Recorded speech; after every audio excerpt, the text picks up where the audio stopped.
a ustedes no, yo sí me escucho eco a mí mismo, Correcto. pero creo que un poco mejor ya. Déjenme ver si... A ver, ¿ahí me escuchan bien? Sí, profesor, ahí se escucha. Ah, bueno, entonces estoy aquí bajándole el volumen a mi computadora para poder ya iniciar la charla. Mejoró bastante el sonido, doctor. Perfecto, grandes noticias. Muy bien.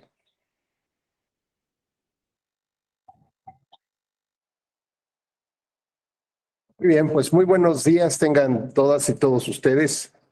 Es un verdadero placer acompañarlos en este inicio de jornada. Espero que hayan tenido un agradable fin de semana largo.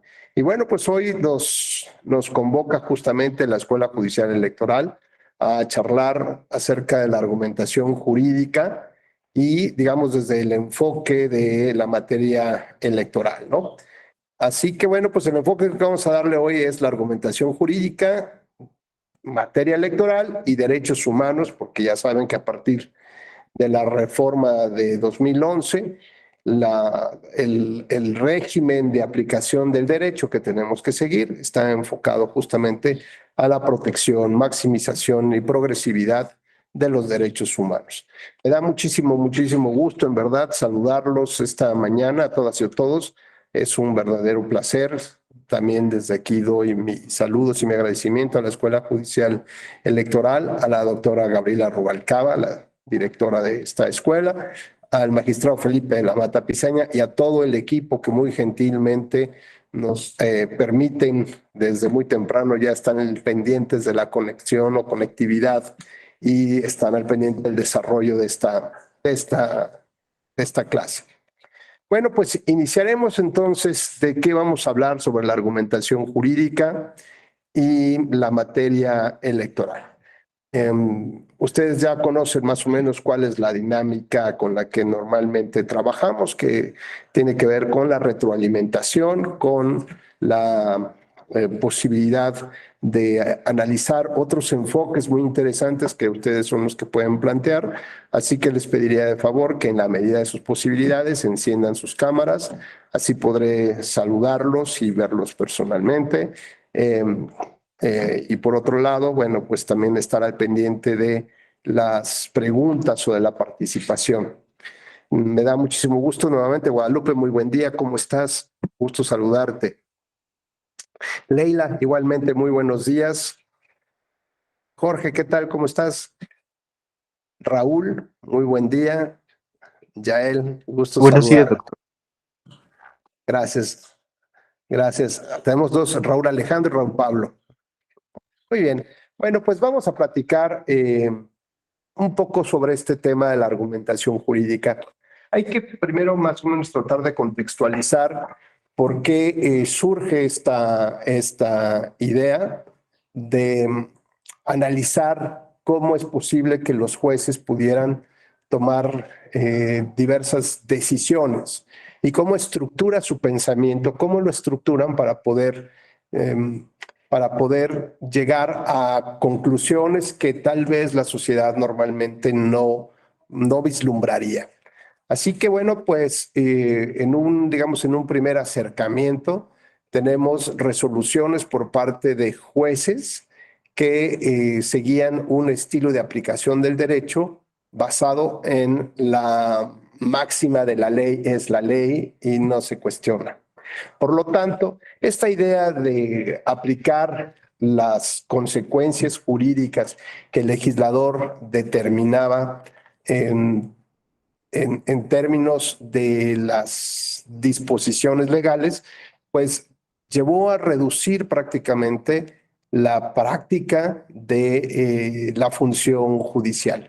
¿Por qué? Porque todo estaba encaminado justamente a una especie de valoración probatoria y al análisis, digámosle así, de la subsunción. Esto es ver si los hechos del caso se adecuaban a los extremos o a los elementos que el propio legislador tomaba en consideración. Así que había que aprenderse de memoria los códigos, ¿no? Yo todavía me acuerdo que después de muchos años, de varias décadas del inicio de la argumentación jurídica, la manera como mis profesores de derecho me enseñaban, pues justamente tenía que ver con esta especie de silogismo jurídico, donde la premisa mayor era la norma, la premisa menor eran los hechos, y lo único que había que hacer era ver si se acomodaba justamente, digamos, en una especie de cajón, ¿no? Por llamarle de alguna manera. Si el supuesto se acomodaba ahí, pues ahí entraba. Y si no, voy a haber que buscarle otras posibilidades de acomodo. Lo cual, eso no permitía que el juez ensanchara, digamos, los límites de ese cajón o lo deformara, lo transformara justamente para adecuar o adaptar alguna circunstancia que particularmente no hubiera sido prevista, por ejemplo, por el legislador. De esta manera, les decía yo, bueno, pues hace ya algunos ayeres, ya corrió mucha agua desde aquella época. Mis profesores de derecho seguían en esta enseñanza tradicional, clásica, de aplicar o la consecuencia jurídica que establecía el legislador. Con lo cual, pues eso nos lleva tal vez a tratar de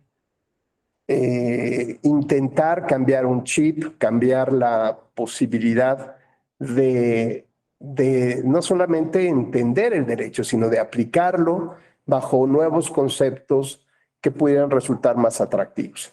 Y esto tiene mucho que ver, por ejemplo, con el tema, por ejemplo, de la justicia, ¿no? Entonces, a veces la aplicación del derecho no necesariamente entraña justamente que las decisiones sean las más justas.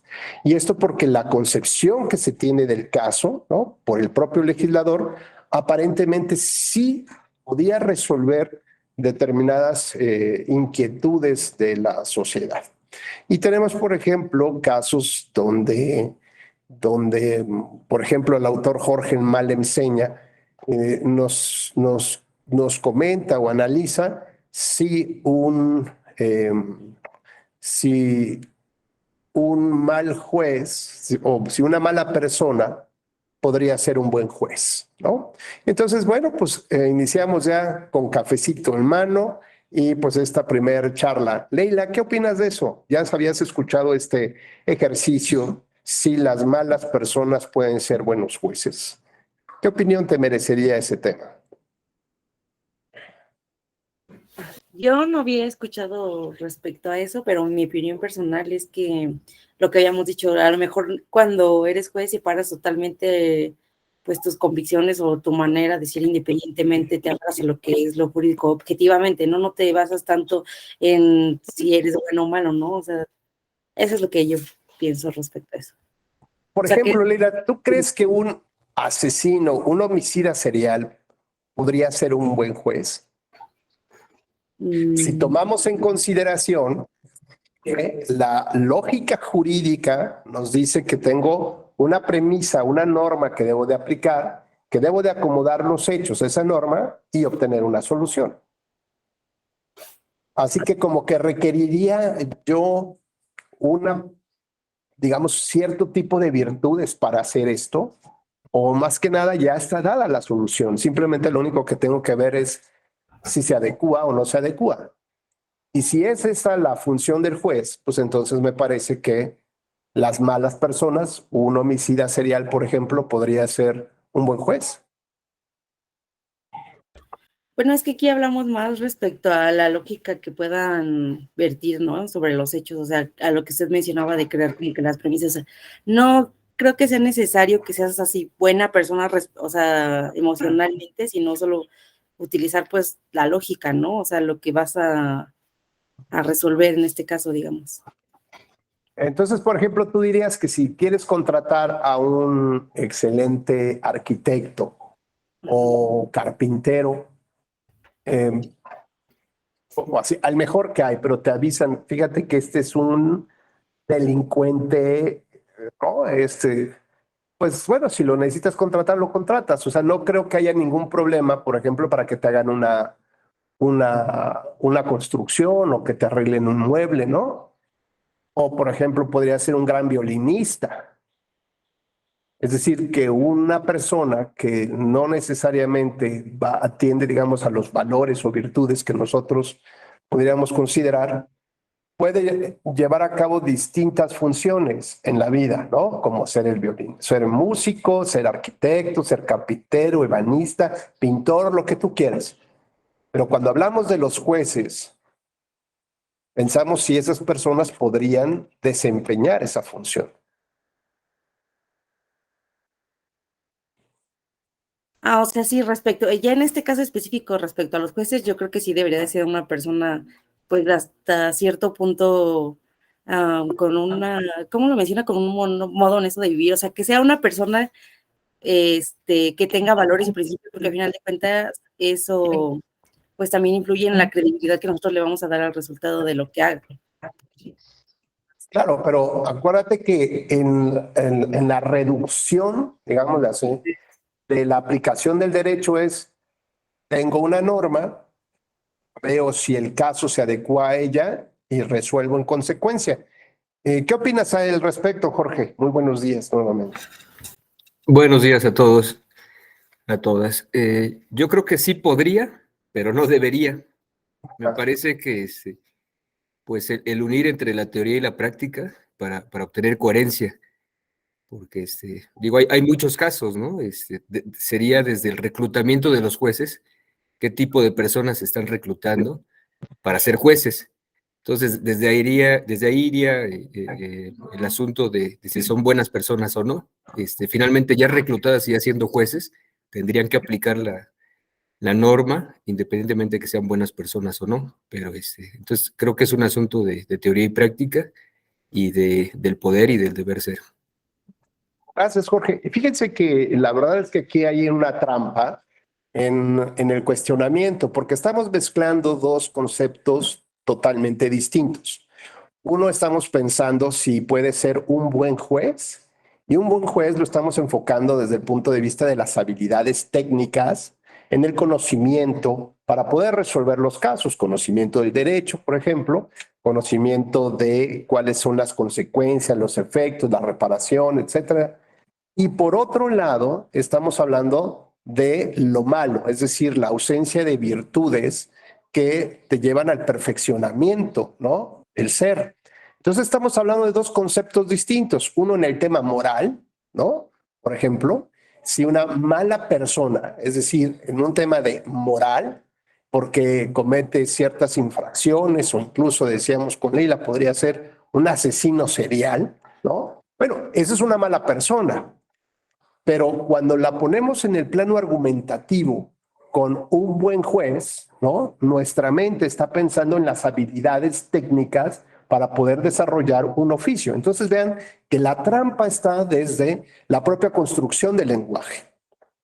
Entonces, si bien es cierto que la argumentación jurídica lo que nos va a ayudar es tratar de desentrañar, por ejemplo, este tipo de vaguedades, ambigüedades o ubicaciones en distintos planos del lenguaje, con lo que el resultado nos daría una especie de falacia, ¿no? Que es un poco lo que Jorge Malem nos trata de plantear aquí.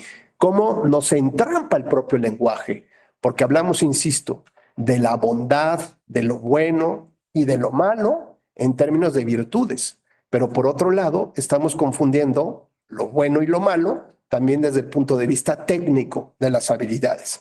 Si nosotros pensamos, o más bien si nosotros pudiéramos diferenciar esta contradicción del lenguaje o estos distintos planos en los que nos encontramos o pretendemos generar una discusión, pues nos va a llevar justamente a ninguna consecuencia, ¿no? ¿Y por qué no? Bueno, porque justamente la argumentación lo que trata primero que nada es desentrañar el lenguaje, establecerlo en la misma línea donde debemos todos debatir sobre el concepto de ese vocablo, de esa frase, y entonces ya poder tratar de buscar un entendimiento entre las personas. Entonces, como podremos advertir, esta frase decía mala persona podría ser un buen juez, tiene una trampa de inicio que no nos va a llevar a ningún lado.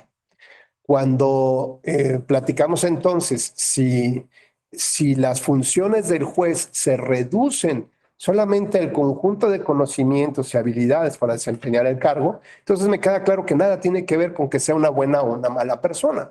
Por ejemplo, no hace mucho tiempo, en un noticiero en tele, pasaron una nota donde un juez, digamos, sí, un juez en Estados Unidos y su esposa tenían problemas con su hija adolescente, ¿no? Entonces lo que hizo la hija fue grabar la manera en cómo los papás la reprimían, ¿no? La regañaban. Bueno, le daban una zarandeada y unos guamazos ahí a la pobre chava, ¿no?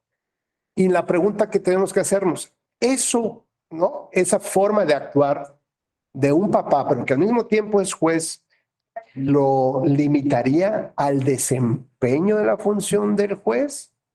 Entonces, tenemos que hablar si realmente se requieren otros elementos para ser juez, no solamente para ser, digamos, para cualquier otra profesión, para ser ingeniero, construir barcos, tocar el violín, ¿no? Construir una casa, ser ebanista. Parece que ahí esas funciones podrías permitirte que una mala persona pudiera desempeñar un magnífico trabajo. Es más, dirían, el asesino hasta a lo mejor tiene mayor sensibilidad, ¿no? ¿No? Y encuentra sublimes sus obras recordando sus asesinatos, ¿no? Podría ser que sí, y no habría ningún problema pues para escucharlo o para que desarrollara en principio este oficio. Pero parece entonces que la profesión del juez requiere algo más y como decía Leila muy al principio en su intervención, pues requiere justamente que haya un cúmulo de virtudes, ¿no? No necesariamente están relacionadas con las habilidades. Entonces eso ya va colocando a los jueces en una especie de pedestal diferenciado con otros profesionistas. Entonces requerimos una serie de características virtuosas justamente para que ese juez, para que esa persona pueda actuar como juez. Y eso nos lleva entonces a pensar si los jueces son las personas que encarnan la justicia, son pues casi como semidioses, ¿no? Que nos colocan o los colocan en un plano superior, llamémosle de esta manera, en visión al resto de la sociedad. O por ejemplo puede ser nuestro mismo vecino, ¿no? El que está si viviéramos en una zona, en un edificio de departamentos, a lo mejor el que está enfrente de nosotros es el juez, ¿no? Y ese juez o esa persona, pues es nuestro vecino, ¿no? Con el que nos bronqueamos porque no puso el bote de basura en su lugar, o porque se estaciona mal, o porque hace ruido los domingos, ¿no? O porque saca al perro y no recoge ahí sus desechos. Ese cuate puede ser juez. O sea, dices, pero ¿cómo? Si es el del 2B, ¿cómo es posible que sea juez? Entonces esto nos coloca en esta idea que nos habla del juez Hércules, ¿no? Digamos, una persona que tiene un cúmulo de virtudes, como pues Hércules era un semidios, ¿no? Digamos, hijo de un dios, y su madre era una mujer terrenal. Entonces, esa situación le coloca, digamos, en una serie de virtudes más allá de los seres humanos. Coloca, para empezar, en la posibilidad de tener una visión de largo alcance para saber hacia dónde tendría que dirigir sus decisiones, aunque se cometan incorrecciones, pero a final de cuentas va a modificar o modular por dónde tiene que atravesar el camino por el cual tendría que atravesar la sociedad, porque hacia ese enfoque, digamos, lo está viendo, ¿no? Tiene, es como decir esta frase de ver, no solamente ver los árboles y el bosque, ¿no? Es ver mucho más allá, es como no tener una visión de enano, sino realmente subirte al enano sobre las espaldas, ¿no? Para tener todavía una visión más lejos que ordinariamente las personas no estarían bien. Adelante, Alma, por favor. Sí, buenos días. Desde hace rato quería comentarle esto. En una ocasión yo precisamente le hice esta pregunta a un juez y él me decía que sí era importante porque finalmente tú cuando juzgabas, quisieras o no quisieras, ciertas partes como que se estaban como que sujetas a tu interpretación. Sí, veías la ley, pero finalmente tus creencias, tus vivencias y todo eso te iban formando tu criterio para poder juzgar. Y entonces, por ejemplo, ahorita que usted está hablando acerca de Estados Unidos, hemos visto muchos casos en Estados Unidos que sus carreras se han acabado por escándalos que se han cometido. Entonces, en Estados Unidos sí tienen mucho esa situación de sí verificar y controlar todas estas cosas. Y por ejemplo, aquí lo vemos, por ejemplo, no quiero mencionar el caso sonado que tenemos actualmente, pero pues ahí, digamos, no pasa Supongo que mucho, dices el ¿no? de la ministra, ¿no? Sí, no lo quería decir, pero sí. Sí, ¿no? Entonces tenemos ese caso. Por ejemplo, si eso pasara en Estados Unidos, esa señora ya no estaría. O sea, pero aquí en México,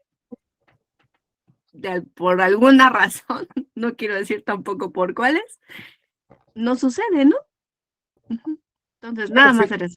Gracias, Alma. Bueno, la verdad es que si entendemos que habrá, por ejemplo, jueces de control, por ejemplo, en materia penal, que lo que verifican es que, digamos, el inicio de la investigación de un ministerio público, digamos, se ajuste, digamos, a los estándares procesales y se le dé a conocer a la persona indiciada, a la persona que se está investigando, cuál es la causa por la que se le acusa, que la conducta que realmente se le está tratando de establecer o de imputar tiene ciertos elementos probatorios que te dan indicios de que las cosas pudieran funcionar. O sea, no están analizando las pruebas, pero como que sí tiene cierta lógica, pues, que a esa persona pudiera haber cometido esas conductas y que esas conductas estén tipificadas como un delito en materia,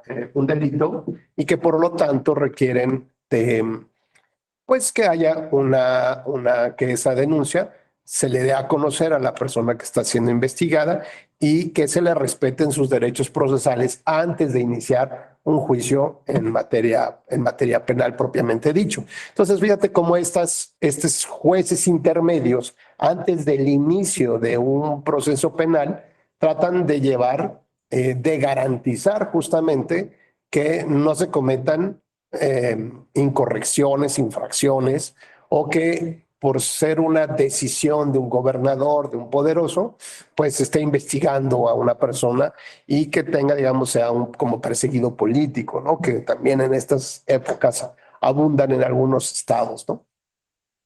Entonces, cuando planteamos si los jueces o la justicia o el derecho tiene que enfocarse solamente a la parte de las habilidades técnicas o realmente se requiere que haya digamos, esta parte de las virtudes, porque entonces también es complejo, ¿no? Yo les voy a decir que cuando me nombraron magistrado de la Sala Regional en Monterrey, tuve oportunidad de saludar al entonces ministro presidente, ¿no? De nuestra Suprema Corte. Y me acuerdo yo muy bien que esa plática que tuve con él, pues yo suponía que la iba a tener con todos los demás magistrados, ¿no? Y magistradas. Sin embargo, nada más estaba yo. Entonces me llamó mucho la atención porque yo ahora qué hice, ¿no? Ya me va a regañar o alguna cosa. Y la verdad es que me dio una serie de consejos porque en ese momento pues yo tenía 35 años. Entonces no solamente era un juez, era un magistrado muy, muy joven. Y me iba a vivir a Monterrey. Entonces me preguntó si tenía yo familia, tal. Y me decía que bueno, que tenía que tener yo mucho cuidado incluso con mis amistades, con a qué tipo de lugares podría yo frecuentar, porque si usted es muy joven, ¿no? Todavía, entonces, seguramente trae muchas cosas ahí en la cabeza, muchas ideas de subir, bajar, ir a fiestas, ¿no? Antros, etcétera. Y me decía, y seguramente pues habrá muchas personas que estarán muy interesadas en acercarse a usted por el tema político electoral. Incluso me dijo, ubique bien quiénes son sus vecinos, así me decía, ¿no? Debe tener una vida pues, más o menos recatada realmente, o sea, que pueda usted ir a asistir a algunos eventos, ¿no? Siempre con plena. Es decir, me dio una serie de recomendaciones y yo dije, bueno, pues, ¿qué le habrán dicho de mí, verdad? ¿Qué cosas tan raras iba a hacer yo por allá? Que digo, antes de que se le ocurra a usted, lo voy a estar observando, lo voy a estar vigilando, ¿no? Pero al punto que quiero llegar es cómo, entonces a veces para los jueces tienen que tener mucho cuidado, por ejemplo, entonces, si quieren irse de fiesta, por ejemplo, ¿no? Si quieren tomarse una copa o dos o tres con sus amigos, ¿no? O sea, lo que otras personas podrían hacer que se puede ver bien o mal, si lo hace un juez particularmente, puede ser muy grave, ¿no? Como nos decía Alma. Entonces, también requiere una especie digamos, no de recato, pues no quiero decirlo de esa manera, pero como una conciencia de vida que debes de tener, ¿no? Precisamente para generar legitimidad en tus decisiones. ¿Por qué? Porque si es un juez tramposo o es una persona que se la pasa en la fiesta, pues, o sea, ¿cuál es el papel que no? Aunque tenga resoluciones impolutas, prístinas, brillantes, perfectas, pues finalmente se lastima la legitimidad de la decisión, ¿no? Se cuestiona mucho, por ejemplo, ahora si los jueces pueden estar platicando con las partes, ¿no? Platicando en un restaurante, en su casa, fuera de las oficinas. Y aunque solamente sea una plática, como podría haber sido en una oficina, pero lo hacen en un restaurante, pues deslegitima la función del juez, ¿no? Se cuestiona por qué tiene que reunirse en lo privado, tiene que reunirse en ciertos lugares, cuando lo ordinario es que si tienen algún asunto que tratar, pues se trata de puertas abiertas y se trata en la oficina, ¿no? ¿Por qué? Pues porque eso también le daría oportunidad a la contraparte de poder estar presente en esa reunión y escuchar exactamente qué es lo que se plantea, ¿no? Entonces, vean cómo la función del juez no solamente se refiere a la parte del desarrollo de habilidades técnicas, sino también implica pues un estilo de vida enfocado justamente, no quiero decir que sea un santo, ni mucho menos, pero que, digamos, practique, ¿no? Un conjunto de virtudes, sobre todo de la ética, de las virtudes, que son los que les van a dar las armas y los escudos para la defensa de las presiones que seguramente va a tener en el camino. Ahorita lo vamos a platicar. Me parece que teníamos aquí a alguien que quería platicarnos y que alguien levantó la mano. Sí, yo había levantado la mano, doctor. Adelante, Leti, muy buenos días. Muy buenos días. Considero que en la mayoría del ejercicio de las profesiones debe estar vinculada la ética y la moral para que efectivamente seas no solo un buen profesionista en lo técnico, sino también con una calidad moral importante. Pero particularmente en el caso de los jueces, porque eso es lo que le da certeza y legalidad a las decisiones que toman, ¿no? Porque se supone que ellos deben garantizar que sus decisiones estén basadas en el respeto de los principios de la ley, la equidad, la imparcialidad, la legalidad. Y eso solamente puede hacerse si ellos demuestran que efectivamente tienen un conjunto de virtudes apegadas a los valores éticos, pero que además estas tienen que ser congruentes, ¿no? Porque no se trata también como que de cuidar esa parte de, pues no tomo porque es mal visto, no voy a fiestas porque es mal visto, sino que debe ser congruente con su forma de vida. Y como bien lo decía usted, tiene que ser una forma de vivir, de ser, de actuar, de pensar, porque de otra manera, pues nosotros estaríamos pensando que quién es el que está impartiendo la ley, cuál es la certeza que tenemos que sus decisiones van a estar basadas en el respeto irrestricto a la ley y que no van a estar sesgadas por intereses personales o a veces hasta económicos, ¿no? Tienes mucha razón, Leti, pero fíjate cómo la profesión del juez entonces termina teniendo un elemento diferenciador, ¿no? Entonces, significaría que además de ser un profesionista, digamos, con pleno dominio de conocimientos y habilidades y técnicas para poder aplicar el derecho a los casos concretos y resolver las controversias que se le plantean, además se le exige, fíjate bien, ¿no?, que tenga cierta rectitud moral para poder tener legitimidad en las decisiones. Y pues porque a final de cuentas, cuando se somete a su conocimiento un conflicto entre dos personas, alguien gana y alguien pierde. Y la persona que pierde, pues evidentemente no va a quedar contenta.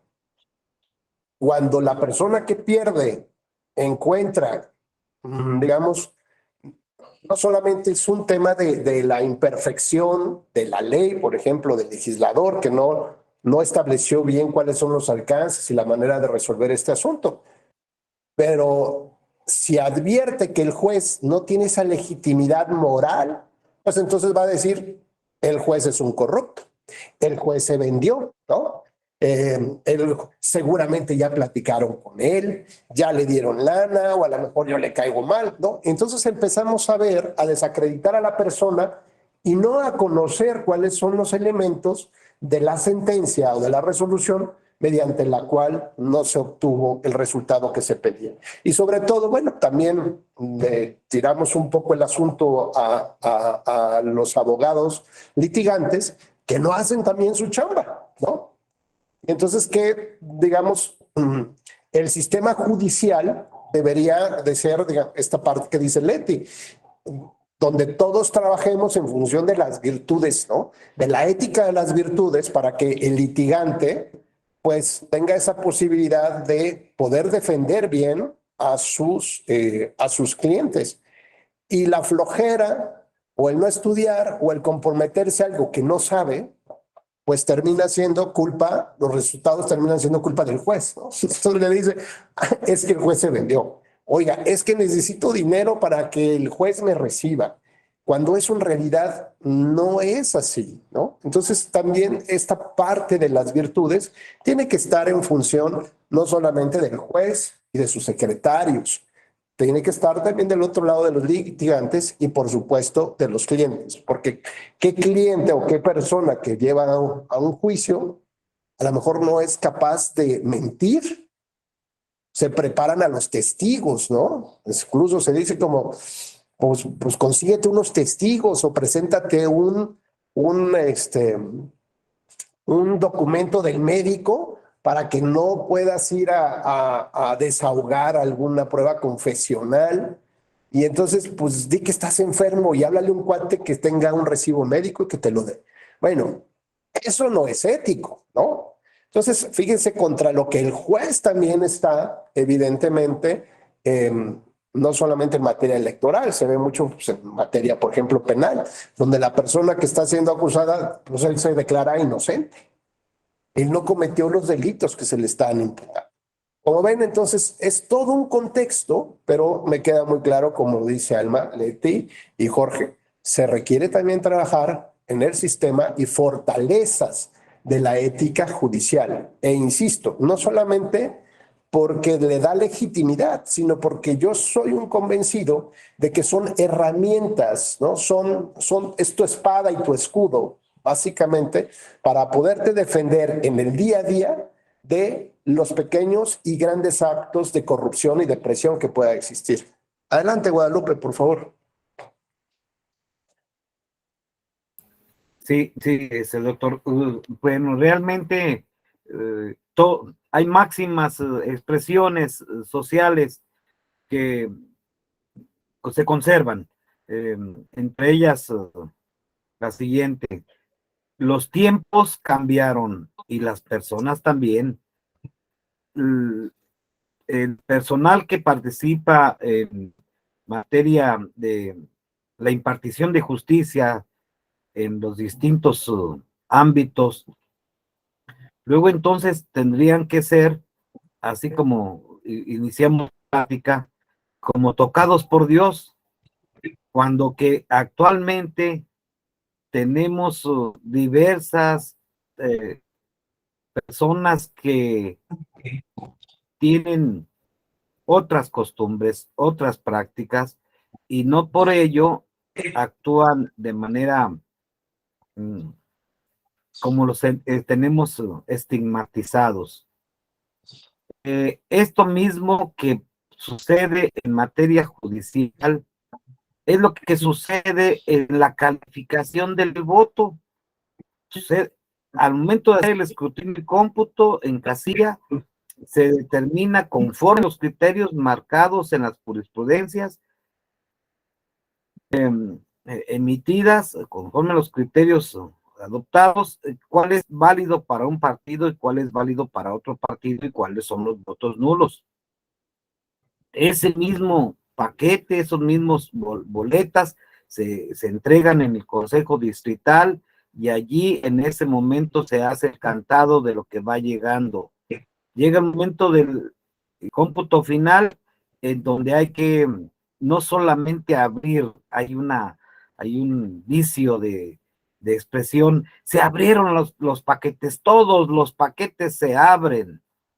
Sí. Y se vuelve a hacer escrutinio y cómputo con los mismos criterios y con cifras diferentes. Así también en el Poder Judicial van de un escalón a otro escalón, porque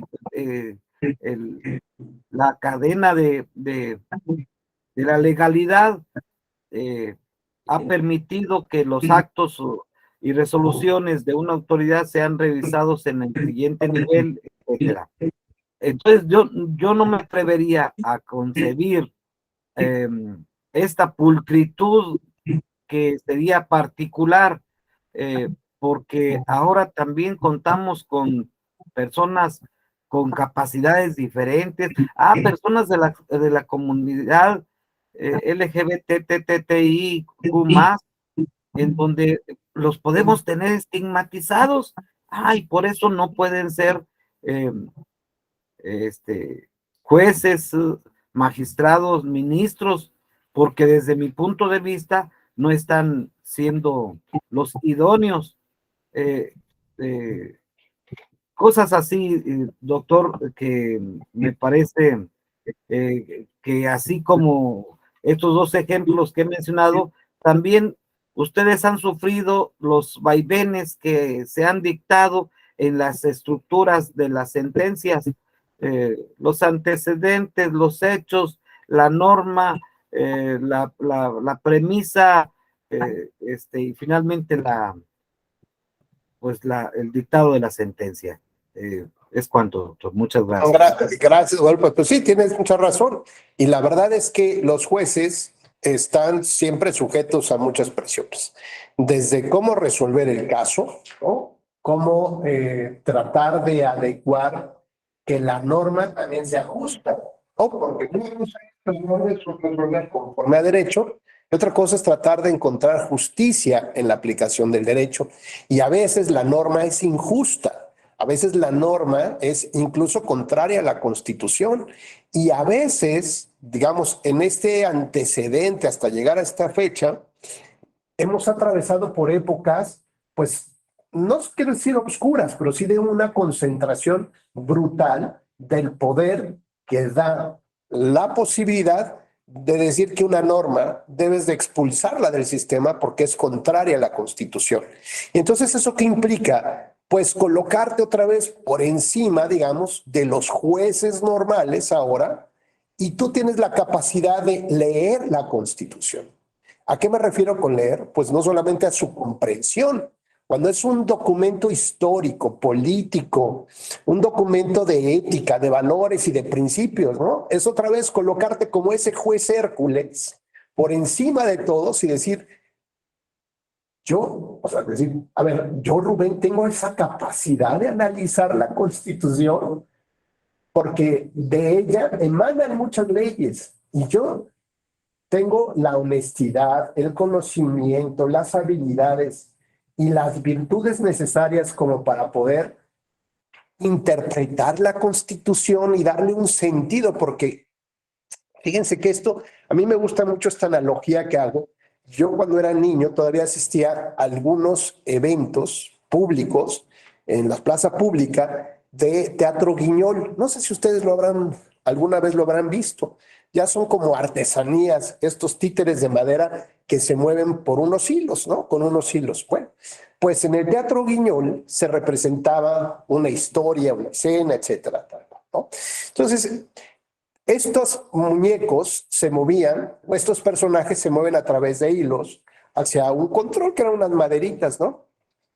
Y el gran titiritero era el que tenía la posibilidad de ver cómo interactuaban los personajes en términos de la historia que querían contar. Así que estos personajes tenían sus propios límites. ¿Y cuáles eran los límites? Pues los que los hilos le daban, es decir, la interacción que existía con otros personajes y con los límites espaciales de la escenografía se determinaban por estas líneas y por el gran titiritero. Pero este titiritero no se manda solo. Había alguien que le decía, oye, pues fíjate que en época de Navidad, pues vamos a poner, o necesito que pongas una obra relacionada con la Navidad, ¿no? No con las brujas, por ejemplo, ¿no? Con el Halloween, o ese tipo, con muertos, ¿no? Sino que había alguien que le podía dar una interpretación a las épocas en las que la gente estaba viviendo. A lo mejor necesitaba decirle, pues ahora vamos a hacer un teatro Guiñol criticando al poder, a los reyes, por ejemplo, ¿no? Lo absurdo de la herencia del propio poder, la crítica hacia las esposas de los gobernantes, por ejemplo, las decisiones que tomaban, el estilo de vida que asumían, por ejemplo, en la época de los Luises. Y esto entonces, pues generaba también una especie de vínculo, de comunicación con la sociedad. Entonces podía ser una obra crítica o bien podría ser una obra en la cual se necesitaba ensalzar las virtudes de algún héroe, ¿no? Alguien así. Bueno, pues imaginemos que así funciona la vida y el derecho. Nosotros, cada uno de nosotros, representamos un personaje en este gran teatro Guiñol que es nuestra vida. Y nosotros nos movemos, como los personajes, a través de hilos. Estos hilos son leyes. Es decir, la ley es la que me permite interactuar con otras personas. Me permite establecer derechos y obligaciones, vínculos, y me puedo mover en el escenario de mi vida en términos de los límites que la propia liga me autoriza. Hasta cierto punto puedo moverme, ya de ahí no puedo. Puedo estirarla, pero ya más ya no puedo pasar. Y esas ligas llegan a un lugar, ¿no? Que es, digamos, donde todos los hilos se juntan. Se llama la Constitución. Entonces, la Constitución de esa se desprenden todas las ligas. Por ejemplo, la liga que me autoriza a contestar una demanda en un plazo de 4 días o de 10 días. Ahí viene la liga. O una liga que me dice que tengo derecho a presentar pruebas, una liga que me dice que puedo casarme, que tengo derecho. Todos mis movimientos, desde que hoy desperté, están relacionados con estas ligas que son las leyes y que llegan a la Constitución. Pero además hay alguien que controla la Constitución, ¿no? Que decíamos, como es como el empresario que decía, hoy la sociedad necesita una obra de teatro, pues que le aliente, ¿sabes? ¿No? Que enfoquemos las virtudes digamos, del agradecimiento, por ejemplo, de los hijos hacia los padres. Entonces, bueno, pues ese es el enfoque que le damos. Así también hay controladores de la Constitución. Y los que controlan la Constitución principalmente pues son la Suprema Corte de Justicia de la Nación, el Tribunal Electoral, por supuesto, y por disposición de la Constitución, pues prácticamente todas las autoridades y todos los jueces, por disposición del artículo 1 constitucional, tienen la posibilidad de llevar un control, se llama abstracto, ¿no? O desconcentrado de la propia Constitución.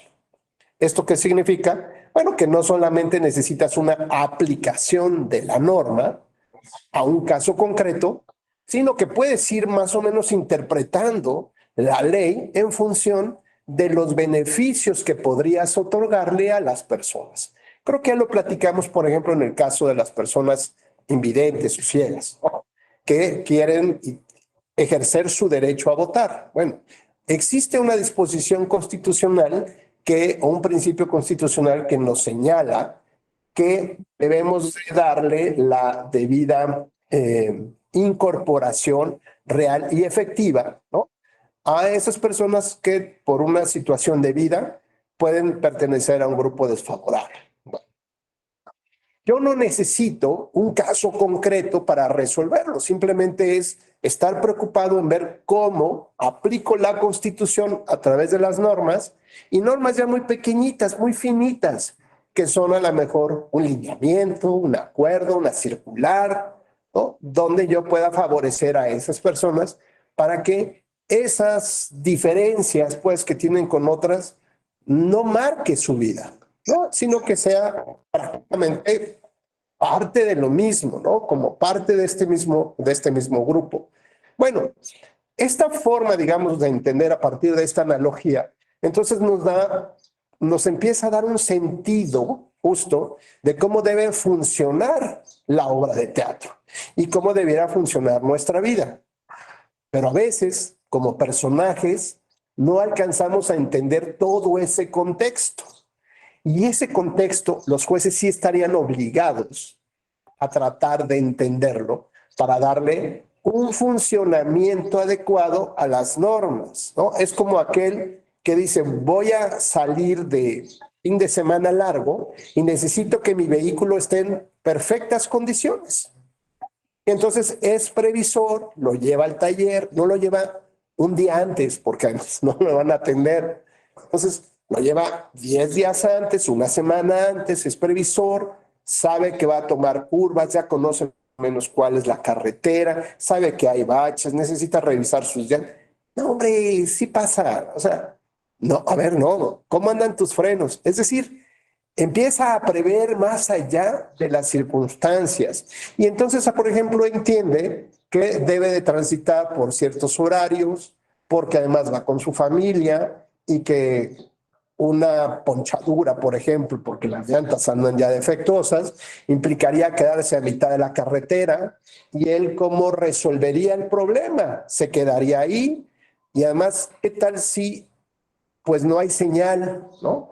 O qué tal si dice, híjole, es que tampoco ya tengo dinero como para pagarle el saldo que debo del celular, ¿no? Ya me lo están cortando, ya está limitado, y nada más me contacto con Wi-Fi, con WhatsApp, y en la carretera no voy a poder hacer eso. ¿Y qué tal si, pues yo tengo que esperar a que alguien pase y me lleve a mí a buscar el taller, y mi familia se queda ahí? Pues es que va mi esposa a lo mejor, o van mis hijos, y es una bebita. Es decir, empiezas a prever todo una ruta y un camino que te obliga a tomar las mejores decisiones. Adelante, Ingrid, por favor. Ay, perdón. Buenos días. Bueno, retomando lo que habíamos dicho sobre la forma en la que ve la sociedad a los jueces y magistrados, me llamó mucho la atención algo, porque como decía el Guadalupe, los tiempos han cambiado, y comentando con un amigo y una ponente que llevaron a mi escuela, hablábamos que la sociedad tiene enfoque a ver precisamente como figuras extraordinarias a jueces y magistrados, pero llevándolo ya a un punto más actual, están bajo el ojo público en redes sociales. Y es un tema que me llama mucho la atención, porque mi amigo me decía de que tenemos que cuidar muchas veces lo que compartimos en redes sociales desde ahorita como jóvenes, porque no sabemos quién va a ser el próximo magistrado o el próximo juez. Y podemos ver que muchas veces sacan de redes sociales tal vez una publicación que compartieron o le dieron like un juez o un magistrado desde hace 5 años, bueno, desde hace 3 años, ya llevándolo más a lo actual. Entonces, mi pregunta aquí sería, ¿usted qué tanto cree que influyan las redes sociales en el nombramiento de un magistrado o un juez al momento de decidir como de, ok, tenemos tantas personas para este puesto, pero hay que ver lo que compartió o lo que ve o lo que tiene en redes sociales. ¿Qué tanto cree que puede influir esto a futuro? Híjole, pues mira, yo creo que sí puede influir o dentro de un sistema que es más rígido, ¿de acuerdo? Un sistema que califica o que toma en consideración este tipo de elementos. Es como cuando te vas a pedir un crédito, ¿no? Si nunca has tenido habías pedido dinero al banco, bueno, pues está completamente limpio y te pueden soltar un crédito. Pero no se trata de eso, se trata de ver o sea, por ejemplo, otras personas cómo han ido solventando las altas y las bajas de la economía y de la vida, ¿no? Y entonces a veces debes una tarjeta y a veces sí la puedes pagar, ¿no? O sea, no puede ser una vida perfecta en ese sentido. Sin embargo, el hecho de que hayas llegado hasta acá y que tengas estas, digamos, ya las rodillas raspadas, ¿no? Por llamarle de alguna manera, las llantas sucias, pero sigues acá, pues eso significa que has podido solventar de una manera adecuada todos estos obstáculos que se van presentando en la vida. Sí creo que sea importante y de hecho, por ejemplo, hay algunos exámenes, no sé actualmente, pero sí recuerdo de hace algunos años del Consejo de la Judicatura, de exámenes de oposición, donde hacían análisis psicométricos para los jueces, ¿no? Entonces yo me acuerdo de un compañero también del propio Tribunal Electoral que se fue de juez de distrito y después magistrado de circuito. Y él me decía que, por ejemplo, tenía en los exámenes en los exámenes que hizo, de pronto, por ejemplo, y me acuerdo de dos cosas que le decían, dos cosas que me platicó. Y decía, la primera es que si él de niño, o sea, si eres hombre, si de niño jugabas con muñecas. Entonces, pues, ¿qué contesto, no? O sea, con muñecas específicamente, ¿y eso qué querrá decir, no? Ya sabes, que estoy mal, o que estoy bien, o qué. Bueno, y la segunda es si tenía una relación de afecto, por ejemplo, si alguna vez había besado a su papá, ya en edad adulta. Entonces, ¿y esto qué? O sea, ¿y esto como para qué ser juez? O sea, ¿por qué me preguntan esto? ¿No? Y luego entramos digamos, a una arena movediza compleja, porque quien hace estos exámenes, por ejemplo, o sea, realmente tiene los conocimientos verdaderamente adecuados como para saber si esa persona puede llegar a ser un buen juez o no. Y yo no digo que este tipo de preguntas sean definitorias para poder autorizar que lo seas o no. El asunto es que también te provoca la reflexión, ¿no? De tu vida y sobre todo, por ejemplo, a lo mejor dirías, no, yo jamás jugué con una muñeca, ¿no? O sea, aunque sí hubieras jugado, pues, pero públicamente no lo puedes decir y eso te coloca, digamos, en una especie de ser muy rígido, digamos, en esta parte inflexible de que los varones puedan tener la demostración, digamos, de sus afectos, por ejemplo, ¿no? O que pueda ser un juez sensible a los temas de las mujeres. En fin, la verdad es que no sé ni cómo se calificaba y no sé cómo sigue ahora. Lo cierto es que yo en las clases que he dado hace ya años en el Instituto de la Judicatura Federal sobre ética judicial para formar a los secretarios que a quienes van a ser secretarios y luego a quienes van a ser jueces y luego magistrados, yo siempre les he hablado que para mí la ética de las virtudes particularmente son la espada y el escudo, porque a mí me gusta mucho este tema de las historias, ¿no? Entonces yo me acuerdo de una película que se llama 300, si no la han visto, se la recomiendo, es una película que me gusta mucho y habla de una de las batallas, por decirle así, la madre de todas las batallas que sostuvieron los griegos, ¿no? En las Termópilas, donde el ejército del rey Jerjes, ¿no? Que era expansionista, invasivo, destructor, pues iba por, digamos, la joya de la corona. Y en esa época, pues eran los griegos, era la cultura, las libertades, la democracia.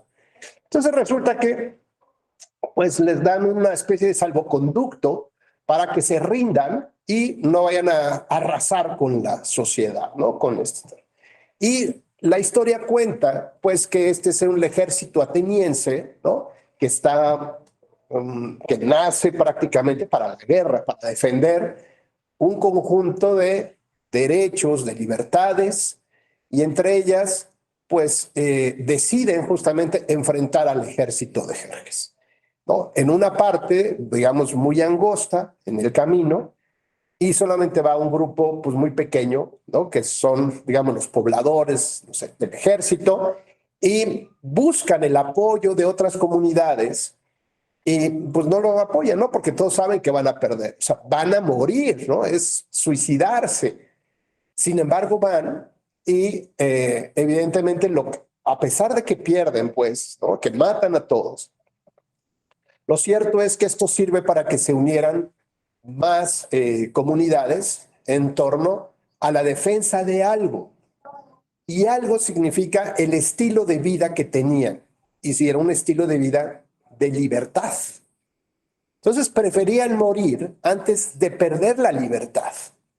Entonces yo les explicaba en otra ocasión que a veces despertamos, ¿no? Así simplemente abrimos los ojos y como podemos encontrar ahí un café, una galletita, un mensajito de buen día y que te vaya bien, también encontramos la Constitución y la Convención Americana. Es decir, despertamos y ya las teníamos ahí, este conjunto de derechos y libertades, sin que nosotros hayamos hecho algo para ganárnosla.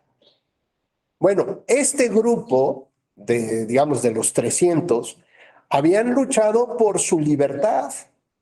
Era su valor preponderante y eso implicaba un estilo de vida. Léase la democracia. La democracia es el estilo de vida al que tú quieres arribar o en el que te gustaría vivir. Bueno, pues cuando pierdes ese estilo de vida, pierdes todo. Pierdes la dignidad porque te vuelves esclavo. Pierdes la integridad porque te vuelves cosa y a las mujeres las violentan, las violan, las matan, ¿no? Con tal de que pues esa es una vida, esa es una forma de vida. Pues no, evidentemente. Y un poco lo que dice Guadalupe, ¿no? A ver, ¿por qué juegan con la dignidad de la democracia, ¿no? Cuando sabes, por ejemplo, que hay dinero sucio en las campañas, ¿no? Fajos de billetes que se reciben previo a una jornada electoral, maletas que se transportan solitas en los aeropuertos cargadas de dinero y que ningún partido, ningún candidato reconoce, pero eso sí, se pasean por todos los aeropuertos del país porque el sistema de partidos políticos y las autoridades funcionan a partir de eso, porque todos operan igual o de la misma manera, ¿no? Entonces tendríamos que hablar, yo les decía a estos jueces, futuros jueces, les decía que son la espada y el escudo, ¿no? Con el cual vas a luchar no solamente una batalla, sino la madre de todas las batallas. ¿Y cuál es? Pues puede ser tu desidia, ¿no? Ya me quiero ir, yo no, esto de ser juez ni modo, ya llegué, pero ni me gusta en realidad, ni le entiendo, yo ya me quiero ir con mis cuates a echar la copa o a jugar el golf, porque yo ya soy magistrado, entonces los magistrados también ya entramos a otro estilo de vida diferenciado, ¿no? O bien, si un secretario, una secretaria, extrae de la oficina libretas, lápices, ¿no?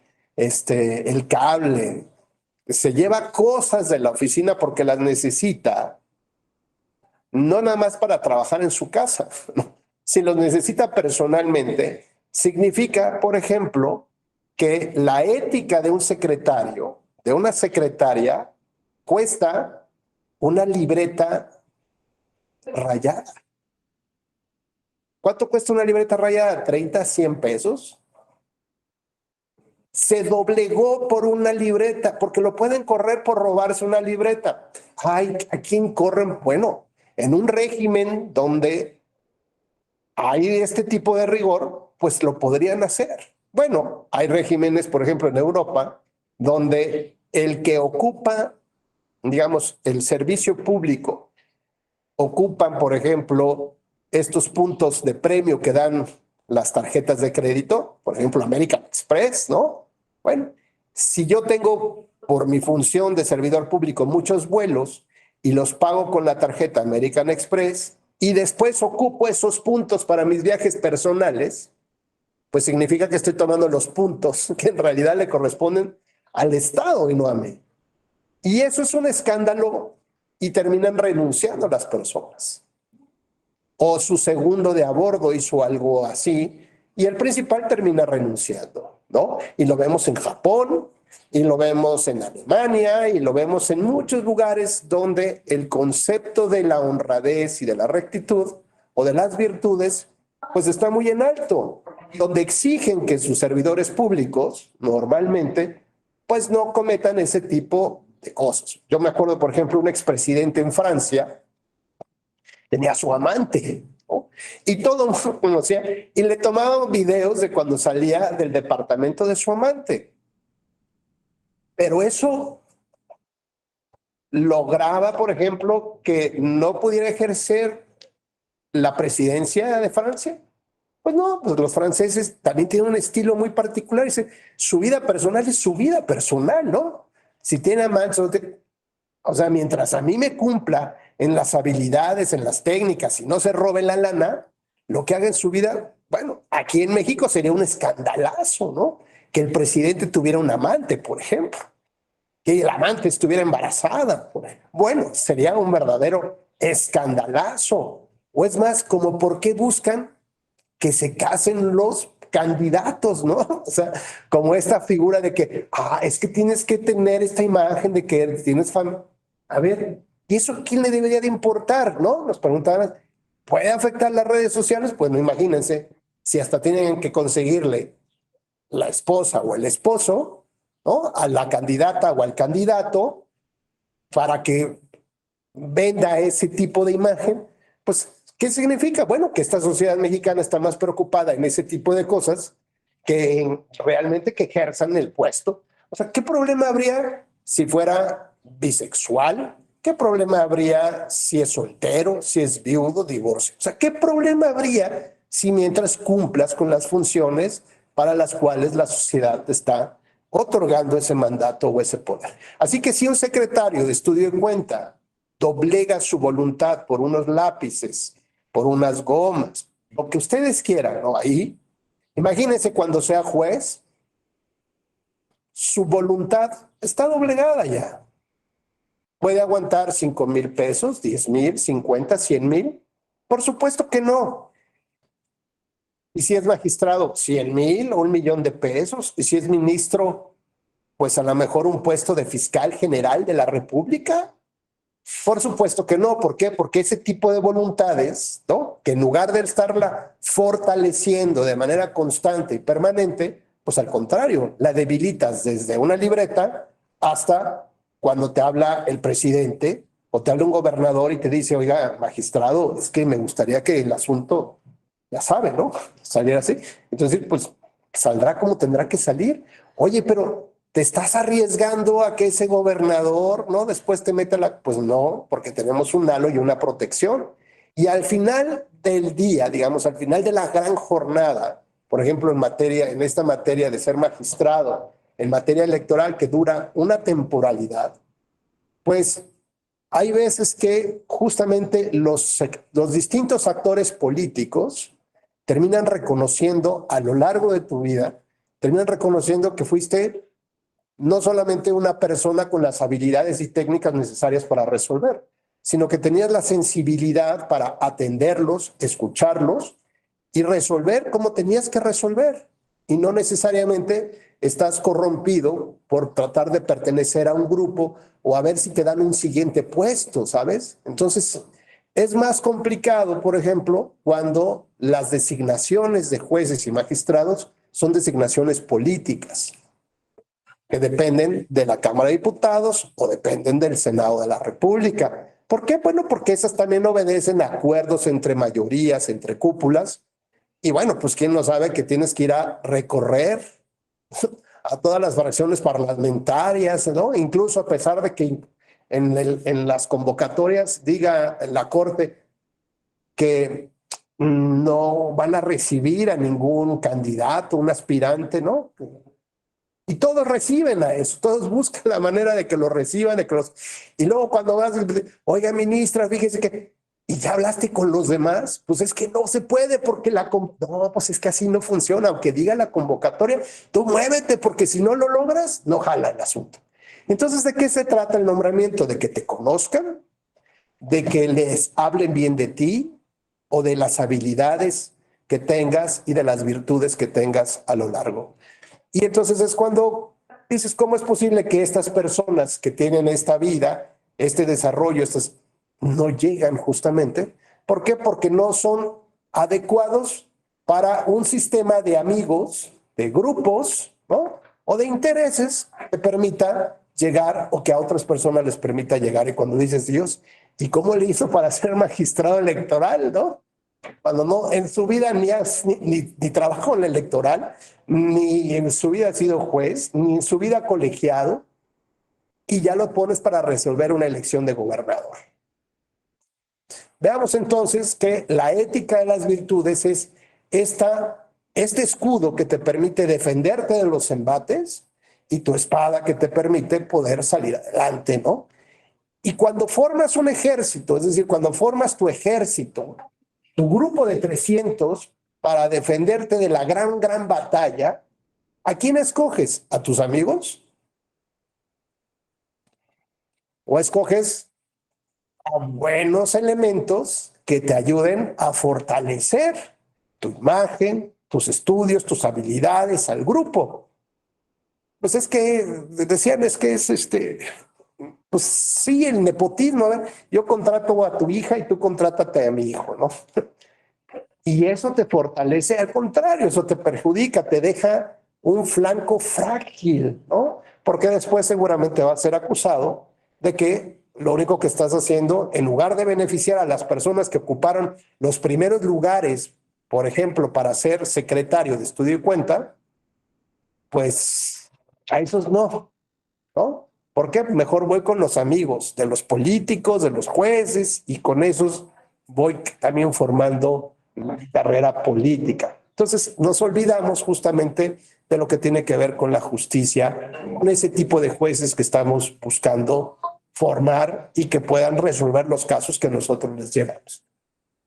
Bueno, pues aquí en términos de nuestra presentación, lo que quiero decirles es que la argumentación jurídica sirve para corregir los defectos, ya sea en los nombramientos del sistema de nombramientos de los jueces, o las subjetividades de los jueces, o las debilidades de los jueces. Entonces, la argumentación jurídica es fundamental para poder corregir, ¿no? Dar una ruta distinta y adecuada a las decisiones. Con lo cual, esto nos lleva entonces a entender la posibilidad de comprender la norma jurídica, no solamente de intentar aplicarla ya. Y hay quien dice que incluso que cuando la aplicas también la estás interpretando. Entonces no sé si ya les platiqué este caso, pero me parece muy claro para poder entender hacia dónde va la argumentación. Si tuviéramos una norma jurídica inventada de cualquier estado que inventemos, y nos dice que tendrán derecho a heredar los hijos nacidos del matrimonio, ¿no? Del autor de la herencia, y que además se demuestre que tienen este derecho de sangre, pues, ¿no? Que son descendientes directos de esas personas. Entonces necesitas nacer dentro del matrimonio. Bueno, pues resulta que una familia, un padre fallece y pues la herencia, en el intestado, la herencia se le va a quedar a su único hijo. Y hasta ahí está, digamos, todo tranquilo, ¿no? Todo está como muy claro. Pero resulta que en el velorio, ya saben que pues, todo el mundo, ¿cómo has estado? ¿Cómo sigues de la rodilla? Muy bien, sigues jugando tenis y todavía de vez en cuando, ¿no? Ya están así como oye, pobre cuate, sí, ya sabes cómo era. Lo clásico de un funeral. Eso se oye un grito desgarrador, ¿no? Y una chica abrazada sobre el féretro. Silencio sepulcral. De pronto, las vistas ya no son hacia la muchacha que está acostada sobre el féretro llorando, sino se dirigen hacia la viuda. Ya ves que no era tan santo. Yo no sabía que tenía algo raro, ¿no? Y empieza el cuchicheo. Bueno, pues resulta que es la hija del amante, del amor de juventud, ¿no? Oculta, y que finalmente fue el amor de su vida. Llamémoslo así. Bueno, si esta chica fuera a litigar su derecho a heredar, Alma tendría derecho a heredar en términos de esta norma jurídica que dice que tienes que ser hijo nacido dentro del matrimonio, porque, bueno, si se ve que hay, o sea, si es igualita, o sea, nació con la misma nariz que el papá, ya sabes, ¿no? O sea, es igualita el papá, pero mujer. Entonces, eso está sin lugar a duda. Pero la norma dice, tienes que nacer dentro del matrimonio. ¿Tendría derecho a heredar? Si aplicamos así la ley tal cual, no. No, es lo que hacían los jueces. La norma jurídica dice cuáles son los elementos y por lo tanto, este caso se adecúa a través de este sistema de la subsunción. No. Entonces, no le doy el derecho y por lo tanto, como la juez Alma, juez de hierro por su dice, no tienes derecho a heredar. Oye, pero fíjate, Alma, que a los 2 meses del fallecimiento del papá, nació Gabrielito, porque la viuda iba embarazada. Y a los 2 meses nace Gabrielito. ¿Gabrielito también tendría derecho a heredar o no? Gabrielito sí. ¿Por qué? Yo veo que Guadalupe dice que no, y muy férreo dice que no. Pues porque digamos que se procreó mientras el esposo estaba vivo y, ¿no? Ok, pero ¿qué dice la norma? ¿Te Estaba en acuerdas? matrimonio. ¿Te acuerdas lo que dice la norma? Pues mientras estén en matrimonio, ¿no? ¿Pero qué? ¿Dijo procreado o nacido? Ah, no, sí, nacido. Nacido Entonces, no, dentro del... sí es cierto. No, entonces no. No tiene derecho a heredar, porque acuérdense que el matrimonio es un contrato civil que termina por la muerte de alguno de los cónyuges. Entonces ya no había matrimonio. Luego entonces no nació dentro del matrimonio. ¿Estamos? Así que Gabrielito no tiene derecho a heredar. ¿Y el hijo adoptivo, Alma? Tampoco. Tampoco tendría derecho a heredar. Ok, bueno, como vemos estos 3 casos, ¿no? De la hija del amante, Gabrielito y el adoptivo, no tienen derecho a heredar en términos de la ley. ¿Y es correcto, Alma, en esta época? Pues en esta época, pues no. Pues porque No. ya. ¿Perdón? Sí, sí, está bien. Por ejemplo, Alma dice, bueno, yo interpretaría el concepto de nacido por concebido. Y de hecho Ajá. dice, hay algunas disposiciones legales que generan una ficción de derecho, ¿no? O sea, le generan consecuencias de derecho a una ficción de nacimiento. Y que lo mismo nos decían los romanos, ¿no? Algo así decían, me acuerdo que fue una frase así muy interesante que decía, infants concepto pronato habetur, otis de comodis judici nascitur. Algo así. No hablo muy bien en latín, hace años que lo estudié, pero lo que quería decir es que al infante concebido se le tiene por nacido para todos los fines legales, ¿no? Y hay disposiciones de los códigos civiles que así las tenemos desde la época del derecho romano clásico.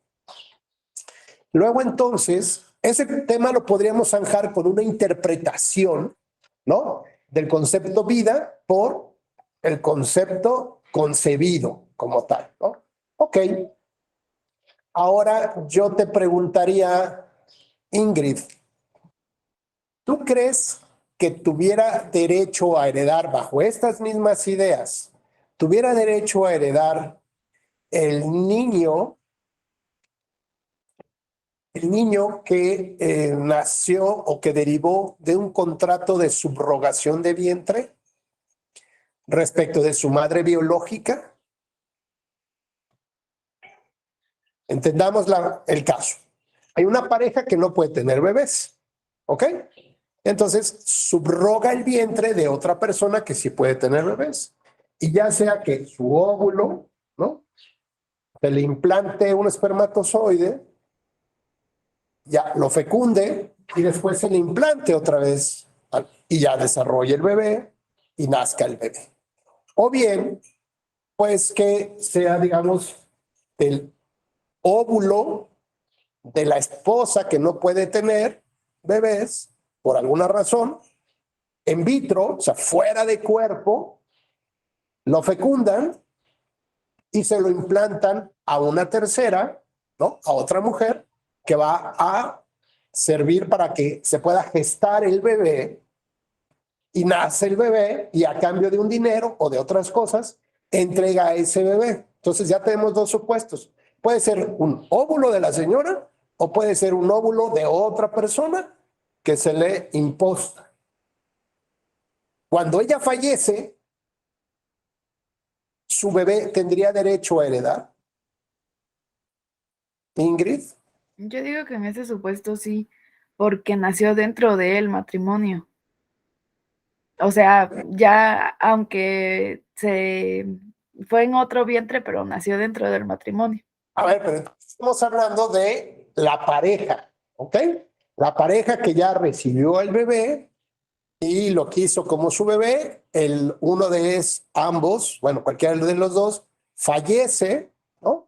Entonces dicen, bueno, a ver, si es que tú donaste espermatozoides, o sea, si es que tú, aunque no lo hayas tenido, pero otra persona sirvió, ¿no?, pues a lo mejor sí, porque es su sangre, ¿no?, y nació dentro de su matrimonio, pero pues qué raro, porque pues nació de otra persona, no de este matrimonio, ¿no?, como tal.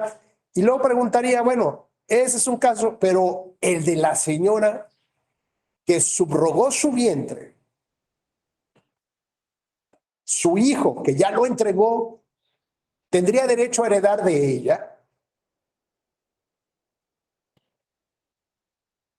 Yo digo que sí.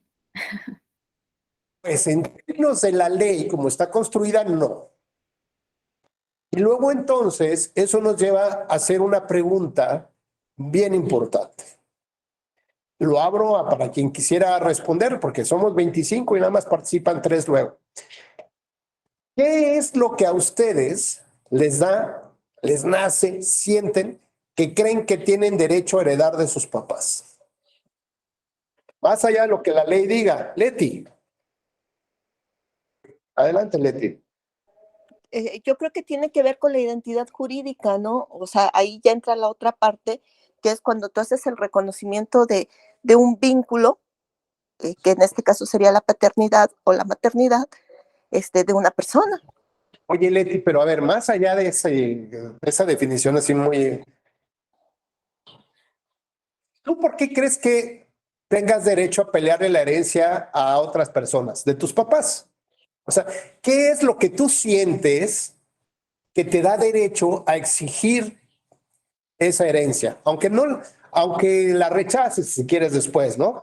Pero que digas, es que yo sí tendría derecho a pedir esa herencia.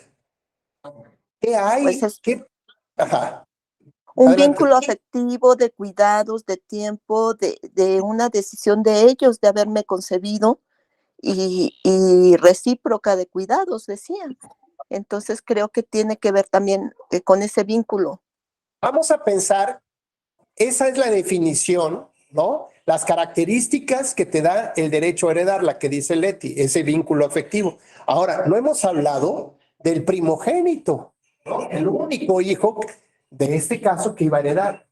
Bueno, este señor que falleció llevaba ya 20 años postrado en una cama. El hijo, que se le daba la vida de Junior viviendo en Miami y tal, se expresaba cuando llegaba a la casa, le decía, ya muérete, bulto, ¿no? Eres un estorbo, a ver, ¿qué crees te mueres, ¿no? Eres una masa morfa, y se burlaba, y el otro lo escuchaba, ¿no? Aunque estaba en un estado vegetativo prácticamente, pero siempre se expresó muy mal de él. En términos de esta definición o estos conceptos que nos da Leti, ¿el hijo tendría derecho a heredar? ¿Leti? Pues en esos términos no, más bien ahí el derecho solamente lo da la ley, ¿no? Por ese vínculo consanguíneo. Correcto.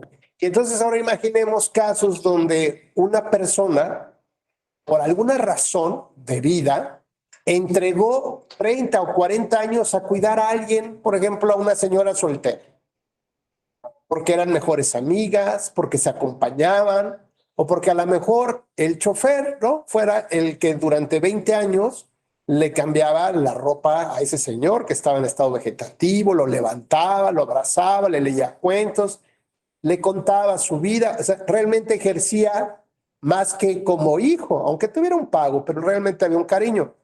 Él o aquella otra persona que cuidó a otra, ¿tendría derecho a heredar en términos del concepto de Leti?